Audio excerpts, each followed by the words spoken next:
Hey everybody, this is Dr. Joe Borio with this week's Health Kick. Today's topic, we're going to talk about a problem that a lot of people suffer from locally in central New York area, and they're kind of connected, and that would be like sinus pressure and allergies. So let's talk about sinuses for a minute. Your skull, what is a sinus? Your skull is actually made of bone, and it can be heavy. Bone can be heavy. So what nature did was it actually has these hollow spaces, primarily here in the front of the skull and in between the nose, kind of behind the eyes, and you have these sinuses. And there's four main sinuses: the frontal sinus, there's the maxillary sinus right here, you have your sphenoid and ethmoid sinuses here, and they're open cavities of the skull, and by that, the skull is not solid bone. It actually makes the skull lighter. The reason they're surrounded around the nasal area and face is because they help aerate and filter and control temperature of the skull and face. So they actually serve quite a few purposes. The inside of your sinus, so think about the inside of your bone is bone, right? Or the inside of your skull, I'm sorry, is bone, and the surface of that is covered with a mucosal lining. I'm going to pull open my lip here for a minute.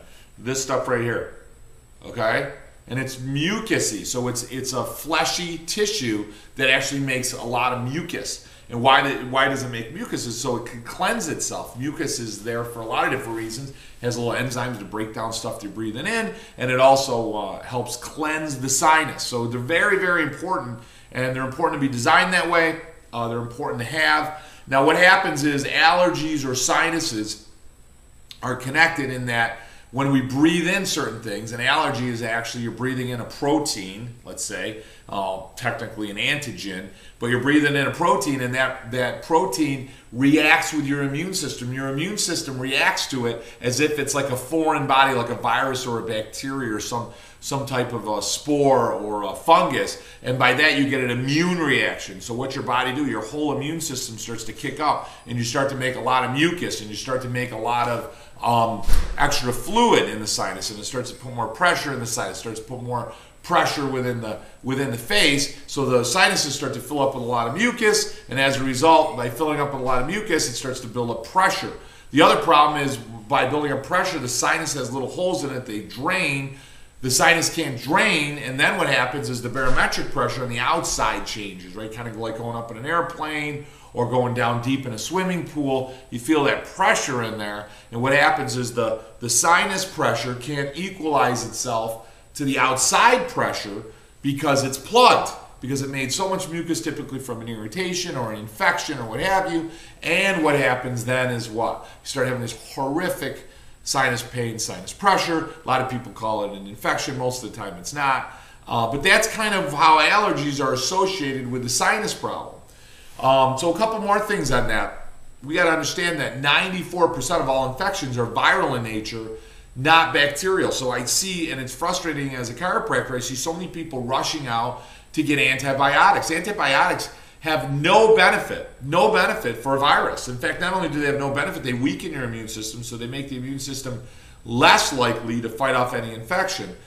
They also cause a lot of side effects, but yeast infections, secondary infections, skin problems, stomach problems, and it kills all the good bacteria by taking antibiotics. So we got to be very careful on what we do here and how we utilize antibiotics. So remember, 94% of all infections are viral in nature. Most sinus headaches, most sinus pressure, a lot of times you start making a lot of mucus and so forth. That's not an indication of an infection in there anyway. It's an indication that the sinuses are overworked, either from a side effect to the antigen, to allergies, or a lot of pressure in the atmosphere, and your body's more sensitive to it. So that's kind of, hopefully that gives you a good overview in a few minutes of what a sinus is and how it's related to allergies.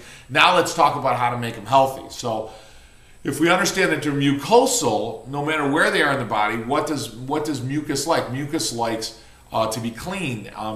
You're constantly making saliva in your mouth and mucus, so you're constantly swallowing, cleaning, so it's cleansing itself. Your sinuses have to actually be open all the time, and they want to cleanse themselves. So you want to make sure that you're well hydrated, that there's a proper level of humidity in the area. If it's too dry or too wet, certainly it's going to make the sinuses uncomfortable. So you can't really do that when you go outside, but certainly when you're inside, for those people that are more sensitive, if you use an electric radiator, they can be extremely dry If you're using hot forced air in your house, that can be very dry. So do you have a humidifier that there's moisture being returned back into the air that you're losing through the furnace?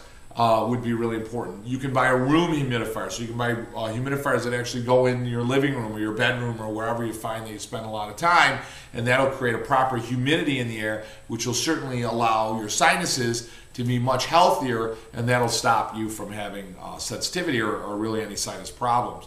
A couple other things, we got to remember that there's allergies that are associated with them. So what we want to do is make sure we got hypoallergenic wraps for our pillow, hypoallergenic wraps for our bedding. We want to make sure that we're washing our bedding on a regular basis. If you have carpeting in your bedroom, you want to make sure that that carpeting is gone.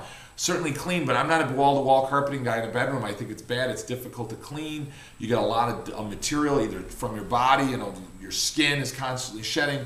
As gross as that may sound to some people, we have dust mites. We have other types of parasitic animals that have, it's really their waste product that you get allergic to. So, we got to remember that. Also on heating systems, if you have hot forced air, you want to actually cut a little filter and put it over the intake and the heat run in your room. So air being sucked down is being filtered and air kicked up is being filtered, and change those, a couple times a season. I think that would dramatically help you. A humidifier, as I mentioned, in the room would greatly help you. Like I said, remove the carpet, hypoallergenic wraps. Now we talk about saline wash. They sell that in a little bottle. It's just salt water. There's no drug in it, so that's that's chiropractic friendly. And it's basically salt water equivalent to your own salt solution in your body.